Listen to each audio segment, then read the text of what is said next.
Check. Good evening, everyone. How's everyone doing so far? Could you make a sort of general, indistinct British mumble if you're enjoying the conference so far? Oh, come on, that was not very British of you. That was like almost a round of applause. Fantastic. So who here has never been to a lightning talk session? Who's never been to a lightning talk session at a conference before? Put up your hands very high. Excellent. Well, welcome. The lightning talks are the best part of the conference. You are going to love this the most. I guarantee it. I bet you all the talks today have been brilliant, and this is going to be even brillianter. We're just getting ready to set up. Today is the year of the Mac on the desktop or Linux on the desktop. Daniele is getting his dongle set up. There'll be a brief announcement. And then after that, we're going to have lightning talks. So for the, I count them 1, 2, 3 people that have never seen a lightning talk before. They are talks limited to 5 minutes. You don't have to fill 5 minutes. You can make your talk very short indeed. They can be on almost any topic that you think is going to be of general interest to the audience. And if you're inspired by seeing the lightning talks this evening, do go and drop your names and talk title in the buckets. They'll be downstairs. We're going to have lightning talks every single day. So that's today, tomorrow, Saturday, Sunday. You know, who knows the names of the days of the week? Not me. My name is Harry. This is Vince, who is going to be my co-host. Vince, do you want to say a few words about our procedure for lightning talks and keeping the limit to 5? Cool, thanks. So the way we're going to do this is we're going to have the speakers come up, and once they start speaking, they'll have 5 minutes, and it's a strict 5 minutes. And with 10 seconds to go, Harry and or I will put one hand up. And when we put one hand up, what we want everybody to do is a finger clap. Everyone try it now. Okay, and then after 10 seconds, both hands will go up. And that's a very polite invitation to the speaker to say that they are done, because their 5 minutes are over. If you are a lightning talk speaker, if you could start making your way around here, that would be great. I'll make my announcement. Since this is working, I'll make my announcement. Okay, great. And I've already said that. Yeah, thanks. I think we're good to go. Okay. All right, so that's it. Basically, as we get to near the end of the time, we'll put one hand up, which is basically trying to allow the speaker to finish their current sentence. And during that time, you'll be doing this slow, indistinct murmur of a finger clap, which gives that person a little bit of nerves to try and finish their sentence. And then when we finally decide they really, really are out of time, both hands will give up, and we'll drown them off the stage with a grateful, thunderous, appreciative applause, which will cut them off completely. So on that note, is everybody ready for the lightning talks? If you are, please give a general, indistinct British mumble. Yeah, I'm proud of y'all. I'm proud. There we go. Are you ready, Paul Ross? Paul Ross is here to talk with us about dynamic tracing with Python. Take it away, Paul.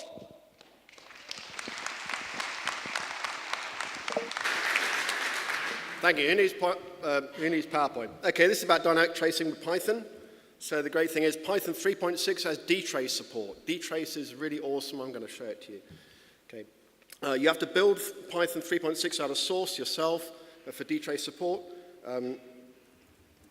This is how you do it. Oops, no, this is not how you do it. This is how you do it. Okay, all this is going to be on a GitHub link I'll send at the end.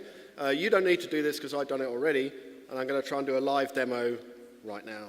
Oh, gosh. Right, here's Python with dtrace support. Oops. Okay. Gosh, everyone's a critic. Here's Python with dtrace support running. It's just an ordinary Python. Okay, let me just try and get that window over there. Okay, so I'd like you to imagine that you're some angel investors and I've got a hot new startup that I'm pitching to you. Okay, and this startup is really interesting. It's going to take your social media credentials, and on request, it's going to look at your social media state, find your mood, it's going to search the interwebs and find the perfect cat video for you, personalize it, and ship it out to you. Okay, so I've got a little demo of the server running here. So I go import demo, and I go demo.go. Okay, and each line of this output here is one request for a cat video. Each little star is part of the find process, and each little plus at the end is personalizing it straight for you. So this is a server running. Okay, occasionally it has a pause because there's no request coming in. And our DevOps people want to be able to trace what's actually happening in this server, and I'm going to use dtrace to do that. So I'm going to call up dtrace.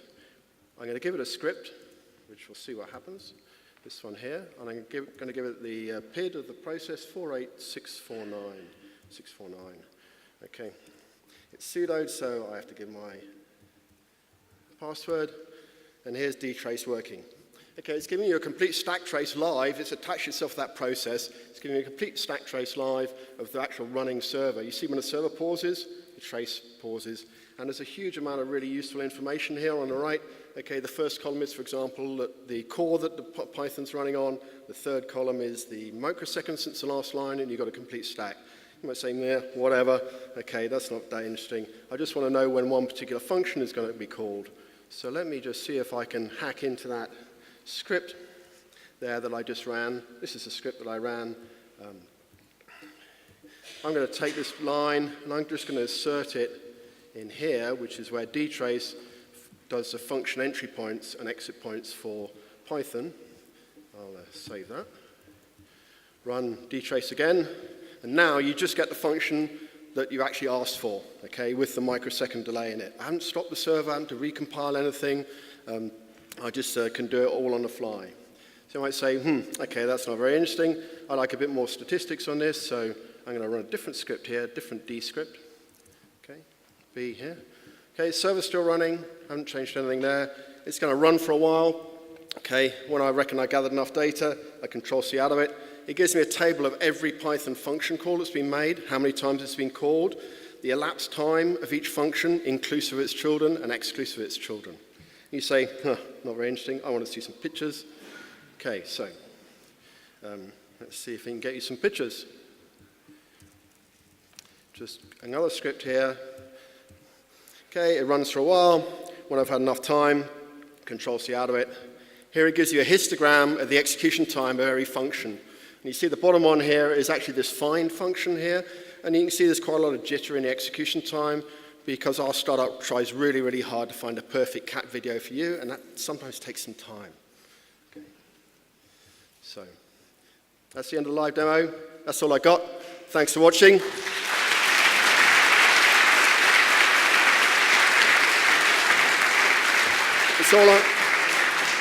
It's all on GitHub. Paul Ross, dtrace-py. Go and knock yourself out.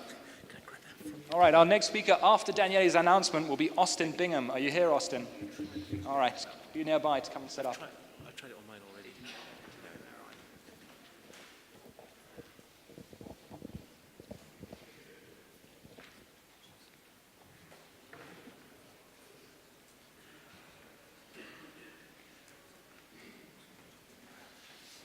So a pirate programmer walks into a bar, and he's got like a parrot on his shoulder. And the parrot goes, "Pieces of 7, pieces of 7, pieces of 7. The barman says, "I think there's something wrong with your parrot." And the programmer says, "Yes, he's got a parity error." And the barman says, "Oh, I thought he was a bit off." Thank you, I'm here all week. Okay. Yeah, sorry, just to interrupt you, this is not lightning talk. Firstly, you've all benefited from Cheryl and Morella over there in the corner on their magic pianos doing the live speech-to-text reporting. So thank you very much, both of you. It's been a long day.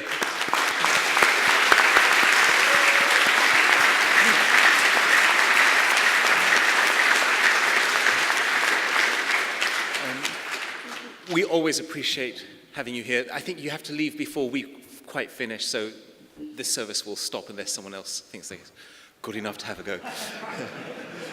See you tomorrow. The other thing is, can you put up your hands if this is your first time at PyCon UK? Well, that's a lot of people. Well, thank you for...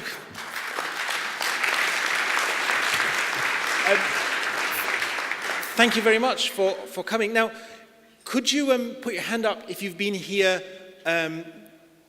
before? And if you've been here for 2 years before, 3 years, 4 years, 5 years, 6 years, if this is your 7th year. There are still people with 7 or more years. Now look, everybody who's been here before and is going out somewhere this evening for a meal, for a drink or something, and would like to welcome a new PyCon UK attendee to come and join them, could you just please stand up so that you're really visible? Just stand up if you're in a group and somebody else, you'd be happy to have other people joining you in a group for dinner or for drinks. I think you're outnumbered by all the new people. So look, make yourselves at home by joining people who are already part of the network and part of the community. Don't feel shy about attaching yourself to an existing group and just asking if you can join in because you will be very welcome. That's it. So thank you. Thank you, Daniele. Austin, are you ready to come and get set up? Thank you very much. You have to get set up as quickly as possible, otherwise more bad jokes come out. I've also got lovely jokes. How about this one? There's a programmer walking down the road, and she finds a horseshoe lying on the ground. And she looks at it and goes, that's interesting. And she picks it up, and on the other side, there's a horse.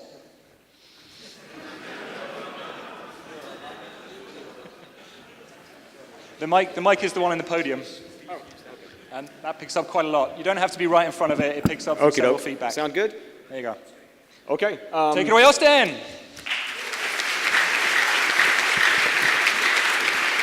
All right, 5 minutes is short, so I'll try not to talk too quickly, but quickly enough to get all the points across. I'm Austin. I want to talk to you today about a tool called Cosmic Array we've been working on for a number of years. It's for doing mutation testing in Python. So phase 1 of this talk is what is mutation testing. The basic idea is you have your source code, your product under test, your code under test, and you have a test suite.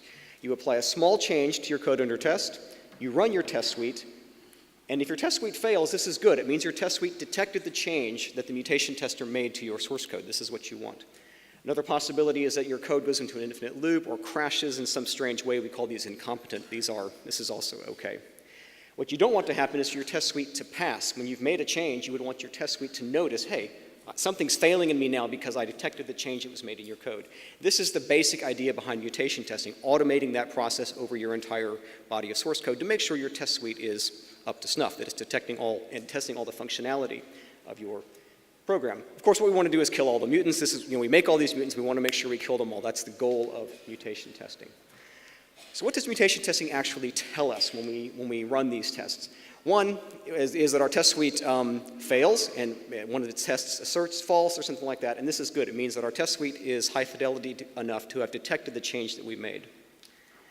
Another possibility is that we get what's called an incompetent mutant. This is one that can't even be tested. The tests won't start for some reason. There's something pathological has happened. The tests are perhaps just go into, like I said, an infinite loop. This is a common thing. You go into a loop, so you really can't test that, but it's still considered a failure. Finally, your test passes on the mutation. This is bad. This means the mutant survived, but this means one of two things. First, it could be that your tests are just inadequate for detecting that change, so you need to beef up your test suite somehow. The other is that maybe you've just got some code that you don't need anymore. So Cosmic Array mutation testing can shine a light on these things until you've got this code that serves no purpose given the functionality you want to expose, so take it out. These are the two classes of things that mutation testing can help you determine. What are the kinds of mutations we run on code? This is one of the biggest questions people have. They're typically very, very small. For example, switching a relational operator to some other relational operator. In fact, we go through a matrix of changes for every relational operator with Cosmic Array. Another example, replacing break with continue. And as you might imagine, this does lead to a lot of infinite loops, right? This is a problem that we face with mutation testing. Here's a non-exhaustive list of the kinds of things that you might do with mutation testing. These can be language specific, so this isn't just a Python thing. This is all languages have some notion, at least in principle, of mutation testing. But these all apply, I believe, to Python. These are kind of the goals I'm aiming at right now. What are the limitations of mutation testing, or the complexities, really? One is that it's very, very slow. You make a change, you run your test suite, make another change, run your test suite, and that can take a long, long time, all of this depending on how big your source code is, how slow your test suites are, things like that.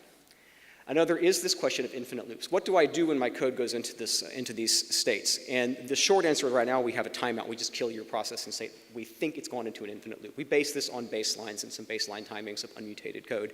And there are other strategies in the literature for how to deal with this, but this is what we do right now. We just kill it. Finally, this notion of equivalent mutants. I can make mutations in principle, and there are some very interesting ones that have undetectable changes. There are a few in Python that I've discovered over time, and there are others that show up in other languages. And these are really interesting, and the engineering question is, how do we deal with them? How do we mark them in such a way that we can continue doing the rest of the mutation testing suite? And I should say, dealing with those problems is one of the great joys of writing a tool like this.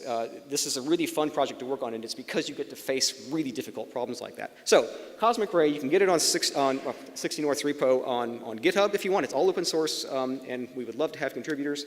It has some really neat moving parts if you're into Python stuff.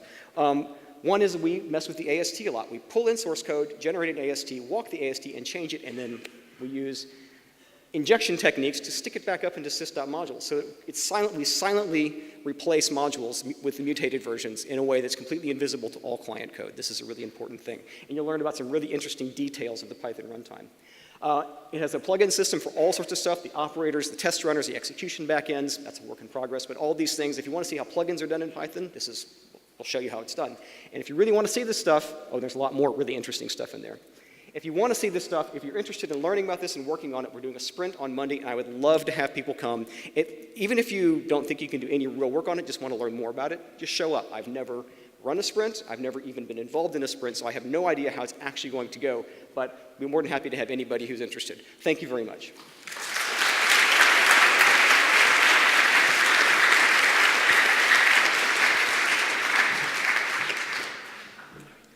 Thank you very much, Austin. Great. Who's coming up? You're James, you're coming up now? After James? No, it's you now, sorry. Yeah. It is? Okay. Sorry. Number 3? I'm guessing it's the one I handed over to you over there. Oh, okay, fine. Yeah, so James Ashcroft Lee would be next. So James, are you nearby?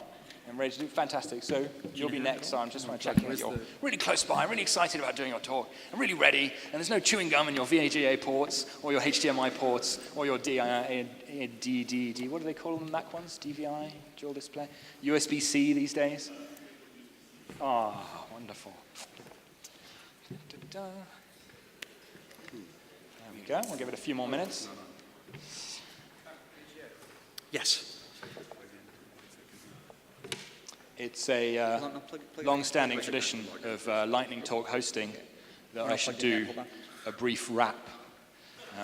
So hands up if you've heard me do one of those before. Well, that's hardly everyone, so I think that fully justifies doing one now.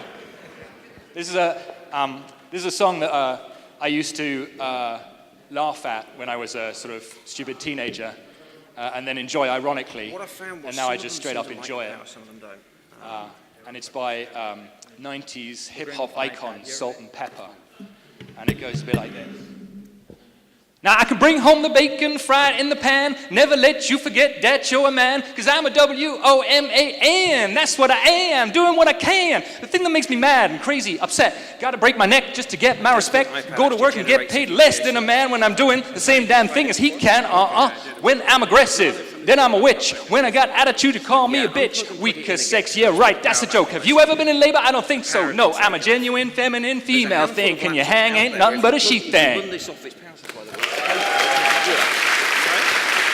of laptops out there. If you run it, it's supposed to. Don't know why. We're good. Don't touch anything. That was the early 90s there. Of course, times have changed now, and that's all fixed. Right. Just redo whatever it was that you did before, because we had it. Just plug it again.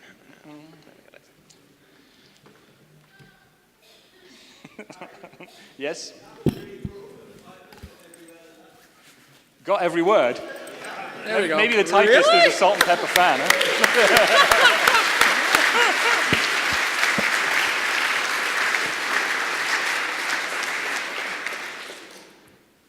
Are you ready to go? Yes. Please take it away, sir.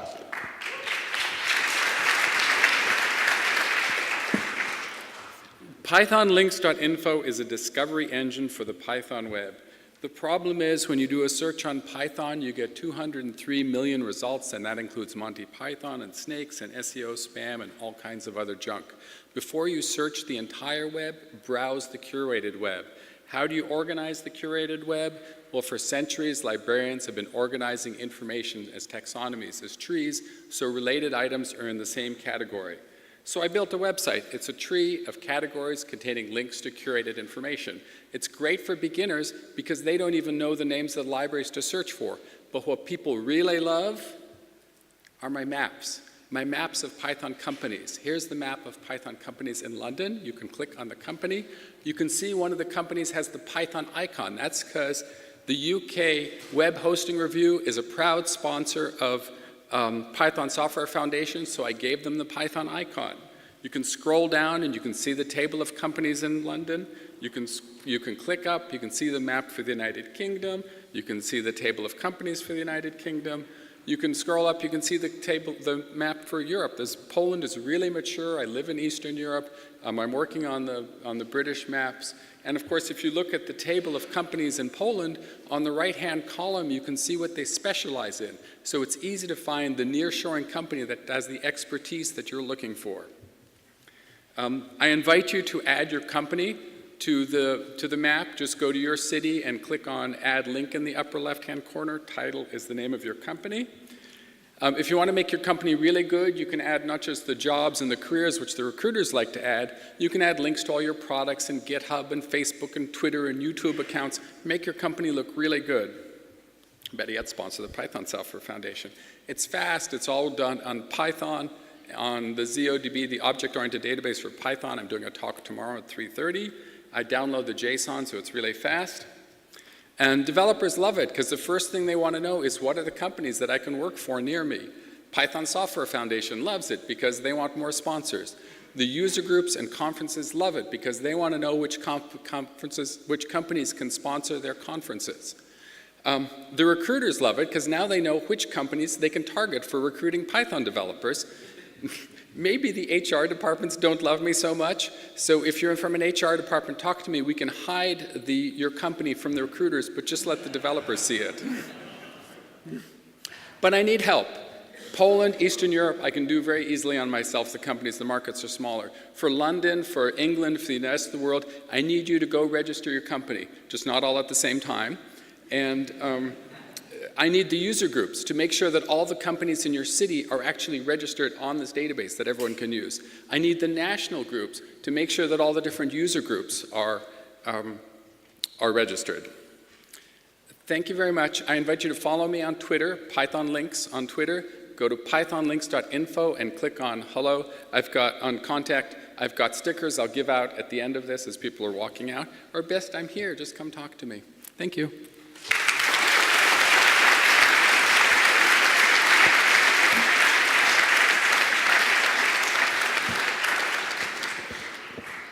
All right, thanks very much. Who's been to a workshop today, as well as some talks? There you go. How much time did you spend installing software at the beginning before you actually got started? So this is your friendly reminder that most workshops expect you to do some sort of programming on your laptop, and the people who run those workshops would quite like it if you actually installed that software before you arrive. So if you're running a workshop, I'm sure you've put installation instructions on your workshop description, and if you're attending a workshop, why don't you go and have a look or try and find out what software is actually required. Hint, I'm running a workshop. There's lots of things you need to install, and we don't want everyone sit there while everybody tries to pip install Django and pip install Selenium over the conference Wi-Fi at the same time. So that's my little plea to please be prepared for your workshops, and we'll all waste less time on that. And now if you're ready, James, please take it away. As I'll ever be. Yeah, good evening. Okay, well, it's not fair. Look, everyone gets a big hand before they start. So James.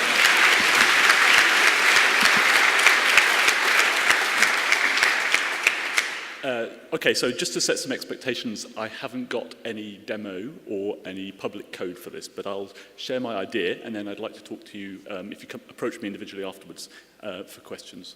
I'd like to share my idea. It's called an inverted web with Tornado and Nginx. I have a prototype, which is not public code yet, but I'm just going to share the idea to start.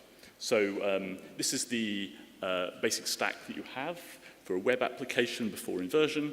you have your browsers, you have an Nginx, and a whole bunch of web infrastructure, and then you have applications. This is the three-tier architecture with some databases behind, perhaps. So the idea is to invert that so that everything acts as a web client to this web infrastructure. The idea is to allow the web infrastructure to be a standard component that you can use as a service, and then all you have to do is write the microservice that is a database or an application service. The way it works is you bind, instead of binding to a TCP port, you bind to a web address, and it makes a connection to the web, the Nginx, the web service, and creates a WebSocket connection. Then any browser incoming connection will be redirected to your microservice and served like that. It has the advantage of providing a bunch of things that you don't want to have to worry about as a microservice developer, such as SSL, denial of service protection, caching of static resources, maybe authentication, maybe you have a standard authentication layer that you need to include. You don't want to have to worry about that for every microservice you develop. It just provides that. It has a secondary advantage, which is that there's an easier configuration management problem. Instead of having to reconfigure your web server to point at a particular TCP port and port number for each of your microservices and do the load balancing, you just spin up 3 instances, for example, of your application microservice. They all phone home to the same endpoint, and it can load balance between the 3 of them, as an example. That's the idea. That's basically all I'd like to share today.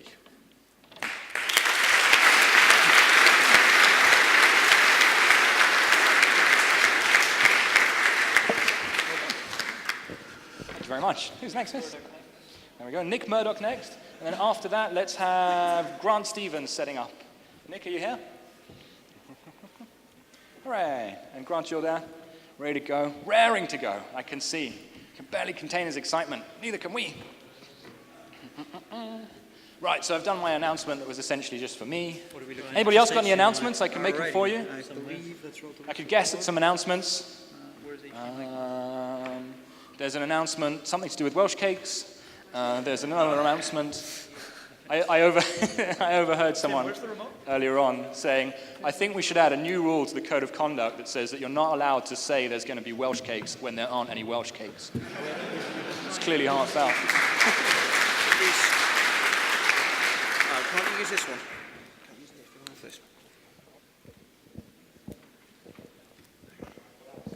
We've had short jokes based on bad puns, but we can also have long jokes based on bad puns. Who's up for one of those? I can't actually plug this into HDMI before, so I'm not entirely sure what's going to happen. What's the one I'm thinking of specifically? No, come on, let's have a lovely joke. This one is set in the Undersea Kingdom.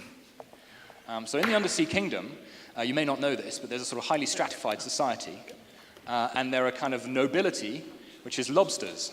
And the lobsters are the most highly regarded species underwater because they're the most expensive. So there's a lobster king and a lobster queen and a whole lobster aristocracy. And in contrast, the lowliest creatures in the Undersea Kingdom are crabs. And nobody trusts crabs because they're shifty, because they walk sideways, don't they? So that's why everyone kind of looks down on them. Are you ready to go, sir? I'm ready, yep. All right, more of that story later. Please give I'm going a big hand, a big hand.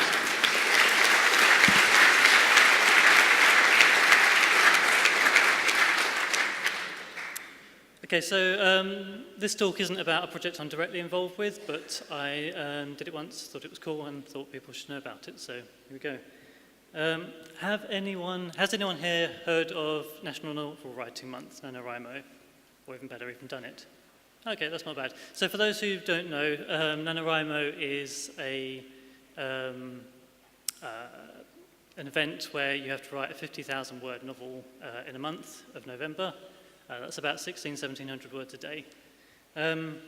Now, we're programmers, we're quite lazy.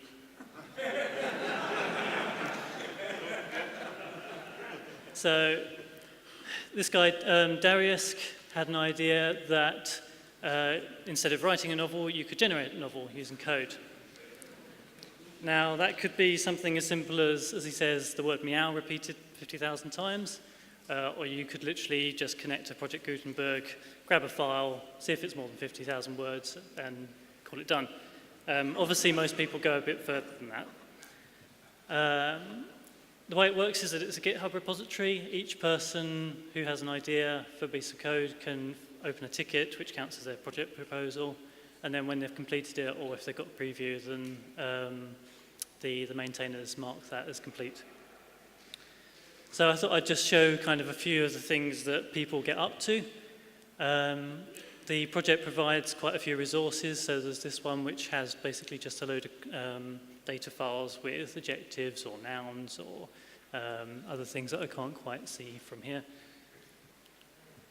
So you get things, some people just try and write a classic book, and other people write things a little bit more exotic. So for example, there's this one which reproduces or tries to reproduce the Voynich manuscript, which is kind of an interesting topic in itself. But basically, it's sort of debatedly gobbledygook or cryptographic text or something along those lines, and they've just formatted it really nicely. Other people do graphic novels. You might notice that the text doesn't really make much sense if you actually reading it, but it certainly looks cool.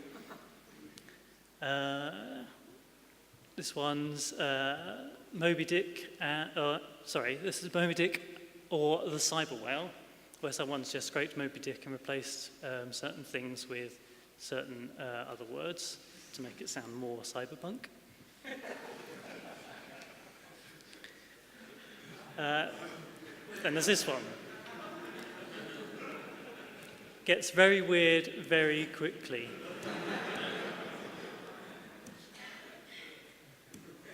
And so on and so forth. Where are we up to? So this was my own submission. I decided to make a system that acted a bit like the Hunger Games, because that was popular at the time, and generated a world procedurally, generated a set of characters procedurally, had them move around, interact with each other, try and kill each other, standard fare, and each time they would take a rest, they would generate a diary entry. So you'd end up with something like this. I've got the arena at the top, the people that have been generated, and then each person has a different style and a different logo to try and separate them out a bit. And you just get... So yeah, each player kind of records what happened to them between their last diary entry and now, and then there's a generator that takes all of the events and spits out some text based on it. I didn't get as far as I wanted to with it. At the moment it's all just the same generator for each character. I was hoping to do a bit of kind of variation in the style of writing and so on. Then at the end, finally everyone's killed each other, and there's just a final entry in there. That's about it.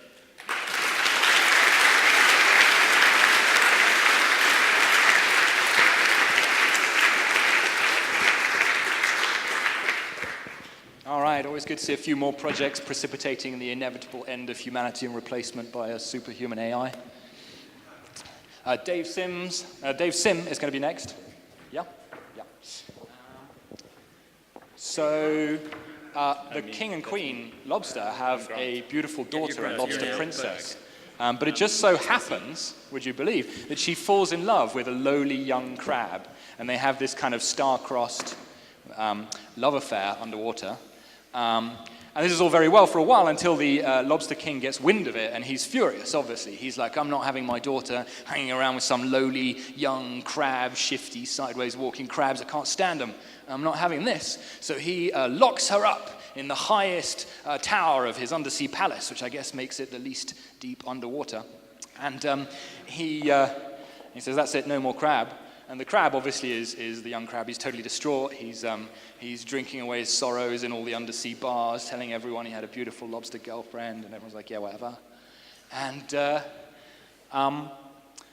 the weeks pass and the months pass, and the daughter is unconsolable, right? The lobster princess is really sad about all this.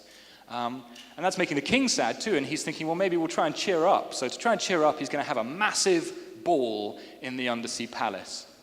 Grant, are you ready to go? Almost? Yeah. Yes? Big round of applause for Grant, please.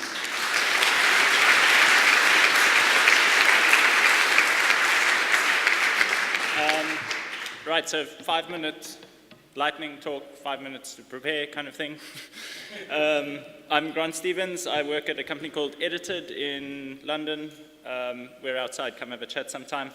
I'm originally from South Africa, and our internet is slow. So this is where half of this comes from. When you clone a repo and somebody's thrown a whole lot of data files in there, and even though they've removed them, it takes a very long time to get to us down in Africa. So Git came along, well, somebody from Bitbucket helped Git along the way, I suppose, and they made Git LFS. So for those of you that don't know, you throw your data files into LFS storage instead of into your main Git repo. Then when you clone your repo, it doesn't throw all your binary things into your main repo. Your repo size doesn't grow, and you only check out the most recent version of your data file. So that's just a quick LFS rundown. And when you're downloading your big data files, you can download them concurrently instead of one connection. Then along comes Nose LFS. So basically, what we wanted to do was we want to test our repos and files and models and whatever using large data files. But you don't want to have this whole clunky sort of, okay, now you go and do the git checkout, and now you go and clone the LFS part and all this sort of stuff. So we came up with Nose LFS, which essentially just links up Python and LFS. So you still have small clones when you clone your repo. You don't have to download all the data files until you run the tests. When you start running the test, it downloads all your test files for you, and off you go. It essentially ends up being a decorator for your tests. And it would look something like this. So that's a little bit big. There we go. One more. From Nose LFS, import LFS test. You decorate your test with, that's gone wrong, LFS test, and then the test file name. Your Git LFS will then know where to go and fetch that file name, and then that gets passed as an input file to your test, and then it can open it. And if it hasn't fetched the file, it will fetch it for you, and off you go with your test without worrying about the file being there and all that sort of stuff. So in conclusion, it's on PyPy, the code's available, and yeah, I've learned about these things. This was my way of telling you how I've done it. Now you can come and tell me how I did it wrong.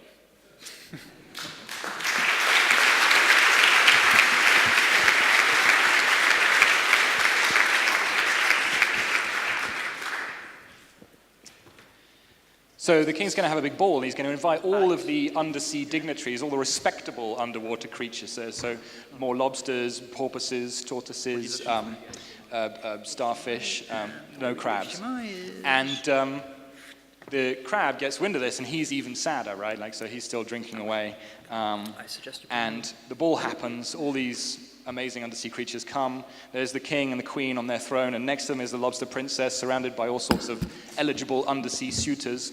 But she's not really taking an interest. She's still sad. She's still depressed. Our crab is still drinking away his sorrows until, at the stroke of midnight, there's this hammering on the doors of the undersea kingdom palace. And the doors of the palace fly open. And right at the end of the great hall is the crab. Are you ready, sir? I'm ready. Big round of applause.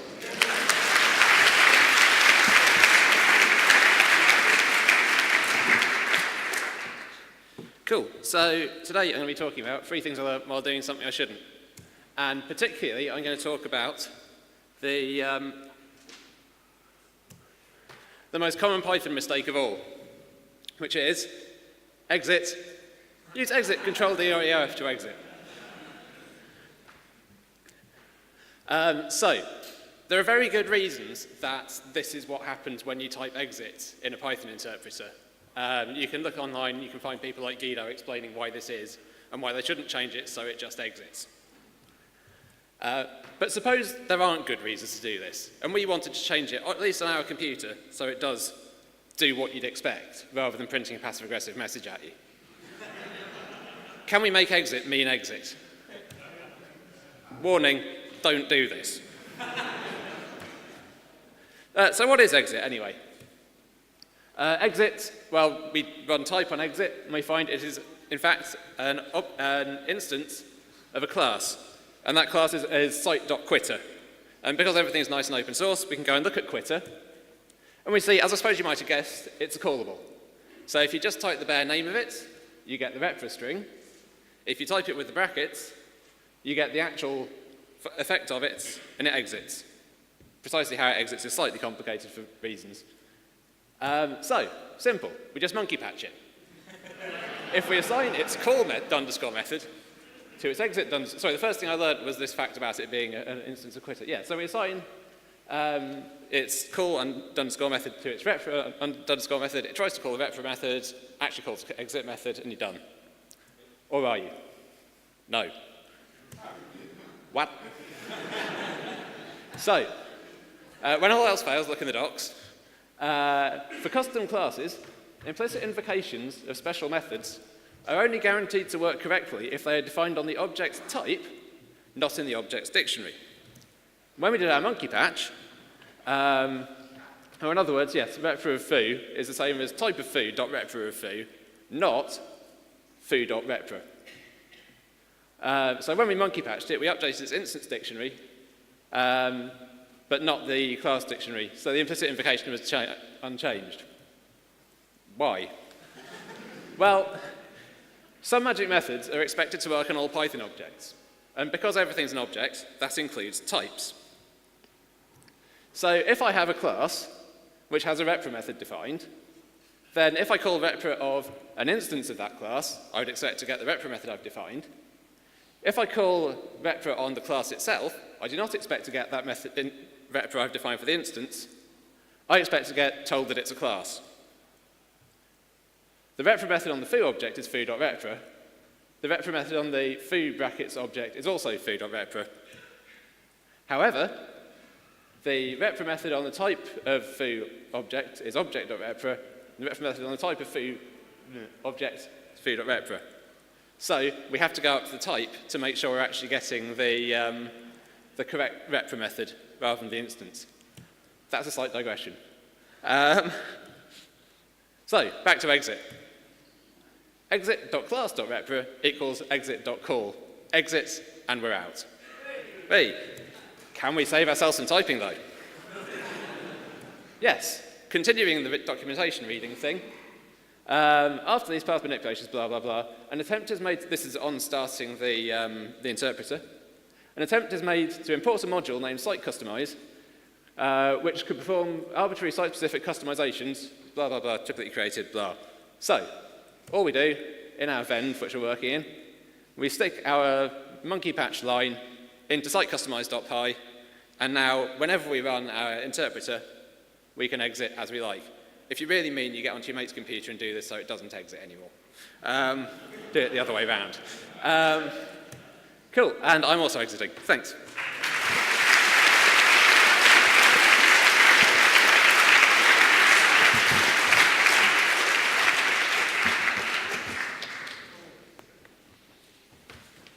Is that Alex next? Yep. And then after that, is it Kushal? It's Kushal, yeah. Great. Do I have an HDMI cable? Yeah. This one. So, the doors of the undersea palace fly open, and there stands the young crab, right at the end of the great undersea hall. And he stares at the king and the queen on the throne, and he looks at the king directly in the eye, and he walks down the undersea hall, dead straight, one foot exactly anything. in front of the other in a straight line, and he looks up at the king and he goes, If it doesn't work, I am I'll so leave you drunk. time so I can do without it. It's ridiculous.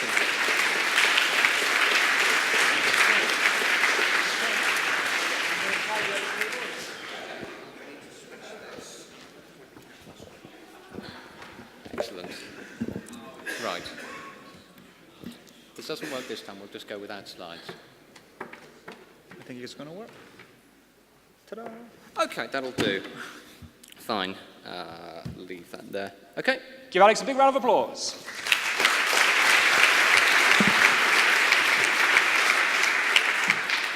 Okay, so this isn't a technical talk. This is a personal talk. It's a talk about some personal experience. I'm a big believer in the idea that sharing our personal experience is a valuable thing to do, and that by doing so, it helps us to learn what it's like to live the world as somebody else. I've learned a huge amount by listening to other people sharing their personal experiences, and since this week is Asexual Awareness Week, and I'm asexual, that's what we're going to talk about for the next 5 minutes. When I was growing up, a lot of my friends were very interested in sex. And I didn't really get it. There was obviously something going on, they seemed to be very keen on it, but it always just made me feel uncomfortable. There was something that I wasn't getting. But you know, we all grow up at different rates, so maybe I was just a late bloomer. But as I kept getting older, still never really happened. That light bulb never came on. And it wasn't something I was interested in, it wasn't something I could imagine myself doing, and I began to think that maybe I was broken, right? Maybe there was some part of me that was missing, that they hadn't put in at the factory. I felt like the odd one out. Now, we live in the 21st century, social media is great, and that enabled me to meet other people who also felt like the odd one out. And I made friends who were bisexual, gay, transgender, non-binary, other people who felt like the odd one out, and that was great. It was nice to meet other people who didn't fit the cis heteronormative paradigm. But I still felt like something wasn't quite there, like I wasn't really quite fitting in.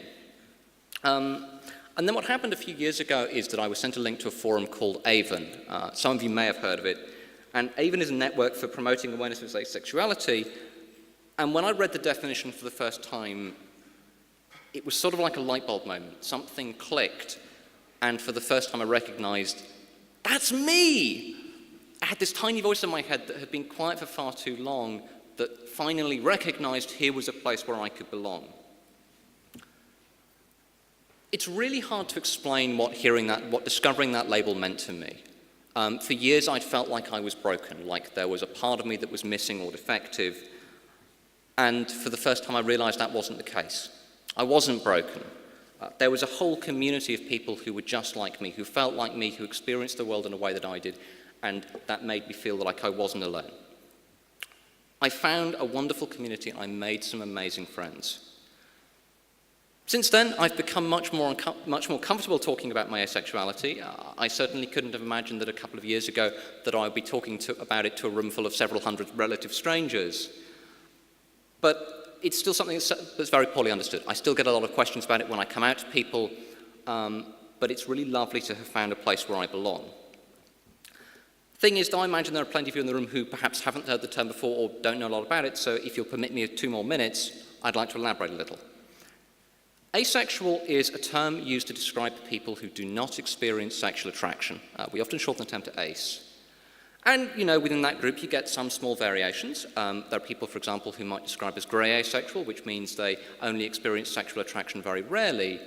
But within the group, there's a very consistent pattern of people who have low or absent sexual attraction. And that's quite a new idea for a lot of people. Most people haven't heard of it. Certainly I hadn't heard of it when I was younger. And among those people who have, there are still a lot of common misunderstandings. A lot of people imagine that asexual reproduction is something that happens to vegetables or amoebas.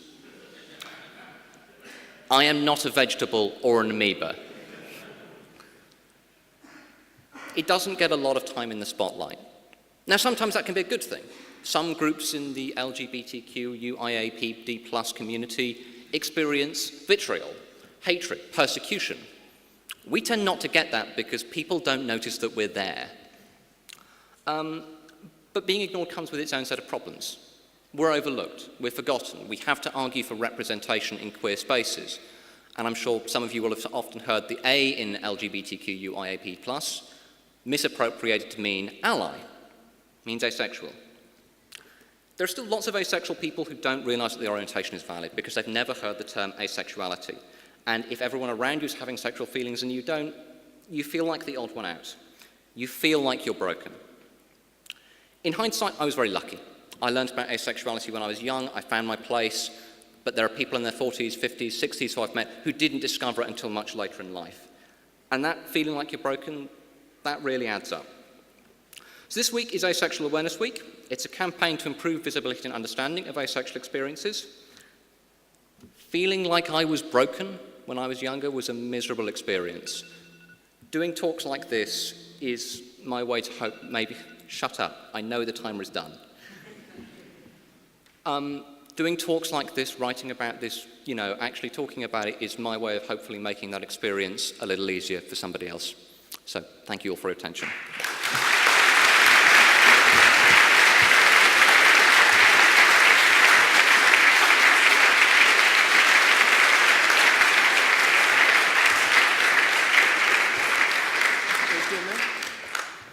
Switch it back to the other.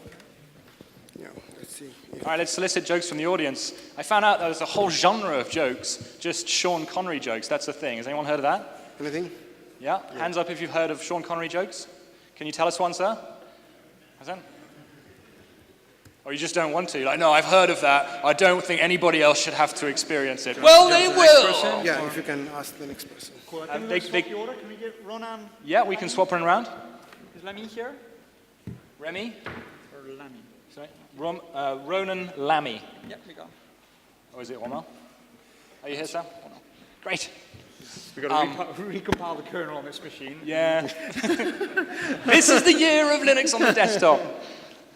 My kernel doesn't really like me attaching to devices, says Kashal, so I might have to dual boot it. We'll just give it a quick try. What time does Sean Connery like to go to Wimbledon? Turnish. Knock, knock. Dishes. Dishes, Sean Connery. And the best one of all, Sean Connery is at home and he's doing a bit of DIY and he's putting up like a bookcase. And he does a bit of a rush job of it, to be honest. He does a bit of shoddy work. And then later that day, as he's walking past, the top of the bookcase just falls off and a big book hits him on the head and he goes, ow! I suppose I only have myself to blame. But you mustn't laugh, because that just encourages me, and there's just going to be more. How are you, Ronan? Yes. Ready to go? Yep. Please give Ronan a warm, warm welcome.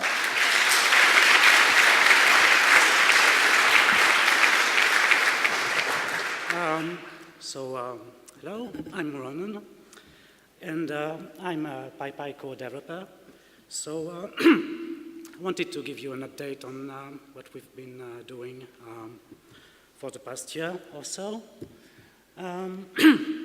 So first, a reminder, PyPy is a fast alternative implementation of Python, which means that PyPy basically runs the same things as CPython, but can run pure Python code faster because it has a just-in-time compiler. So we have two different versions. Plain PyPy implements Python 2.7, and PyPy 3 implements Python 3.5. We release quite often. So the last one was 5.9 3 weeks ago. And for the past year, we've mostly been working on PyPy 3 full-time, thanks to a grant from the Mozilla Foundation. So we now support basically all of Python 3.5 with f-strings as a bonus feature. The performance is quite good, so like PyPy 2. So you can try it now. It it works. We just need a few more guinea pigs and users to declare it stable. And otherwise, we've been working on C extensions. So I remind you that CFFI is still the best way to interact with C from PyPy, but we've made a lot of progress with what we call CPyExt. So it allows us to run the main C extensions like NumPy, Pandas, etc.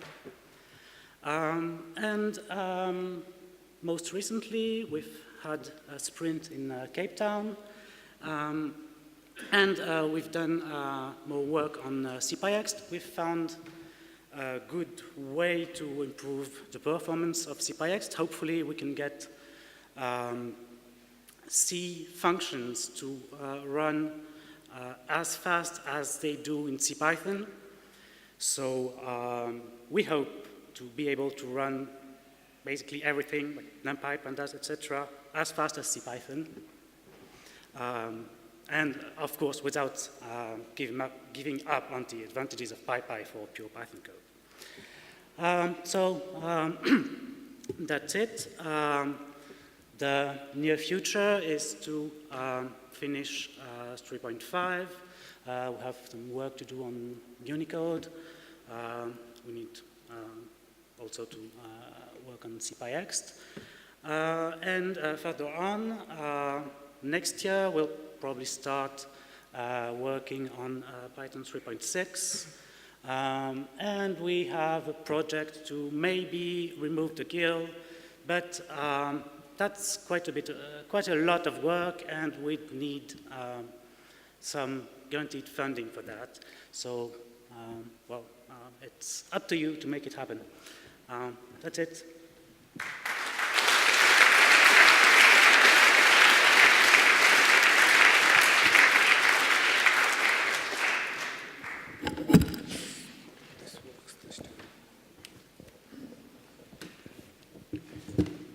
Okay. Now, please, Debian.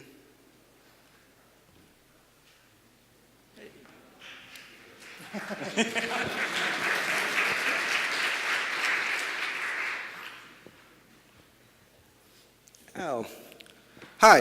So I'm here my name is Kushal Das, that's my Twitter handle, @KushalDas, and I'm here to talk about a conference, a new PyCon started in India called PyCon Pune. The website is pune.pycon.org.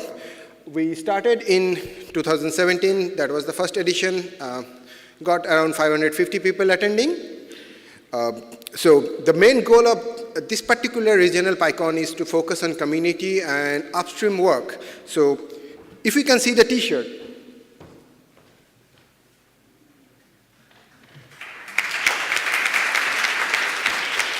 So that's the goal, to have this community effort, to make a place where everyone can have fun and discuss things which they love to. So we are having our next edition from February 8th to February 11th, 2 days of main conference, 2 days of dev sprint. And we already have our keynote speakers there, the names and details. And Nicholas, he is from PyCon UK community. He's also coming over there. So if any one of you want to travel India and maybe visit some other places along with the conference, you're most welcome. And we're also looking for sponsors. So if you know anyone who can help us with, that's part of the plan. And I have a second thing after the PyCon thing, that I work for this foundation, Freedom of the Press Foundation. I don't know if any one of you heard about it. Anyone? Okay, so we protect and defend adversarial journalism in the current century, the modern generation people. We help journalists and whistleblowers all across the world with things like internet advocacy, with crowdfunding, with digital security training, and etc. stuff. And a part of it, we ask people to think more about their own privacy. And I'm just going to go very quickly through three things. Can anyone tell me what is that logo on the far left? Signal. So anyone using Signal, please raise the hand. Okay, for the rest of you, it's just like WhatsApp, I know, which is very much popular here, but it's much more private. The servers almost they don't have much information about whom you are talking to, where you are talking to, and when. And you can install it on your iOS or on your Android phone. So please go ahead and install, and you can start talking to your family members at least much more privately. The next logo? Tor users here? Oh, more hands, yay! So use Tor for everything, and if nothing else, you can just keep downloading it on your computer because it's not illegal, and you can visit your still favorite site using Tor. And the last thing is, anyone? GNU-PG or GPG, because I believe we all know from the documentaries and the documents and the newspapers that our very friendly government officials still couldn't break that thing. So if you use that, that's still private to you and the people you are communicating with. So EFF has a very great documentation called Surveillance Self-Defense, ssd.eff.org. So if you don't know any of these technologies, go to that website, open it up. It's very well-written documentation along with screenshots. And use these tools and ask your friends to use these tools more. Thank you.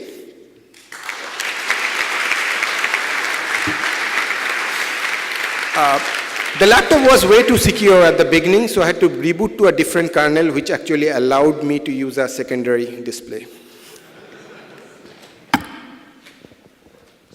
Thanks very much, Kushal.